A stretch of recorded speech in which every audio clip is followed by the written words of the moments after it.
So guys, ndio mimi gari nimeileta place ndaichomea, as you can see. Ndio hii hapa, nitaichomea hapa ndani. Kuni nishapewa ruhusa nitatumia zile. Nishatafuta watu wenye watazima moto in case iende huko kando kando. One of them ni huyu. Huku ni mbali sana, niko kwa msitu kabisa, actually ndani kabisa mahali siwezi interfere na watu. And that's it. So nisha decide ndaichoma. Niliwaelezea.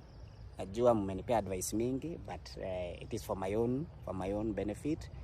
Najua mwezi elewa, it's upon me na Mungu wangu.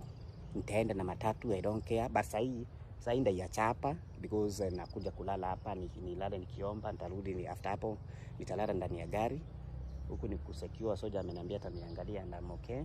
Na ni vizuri kukuwa na relationship na God, ni vizuri kuchallenge God pia.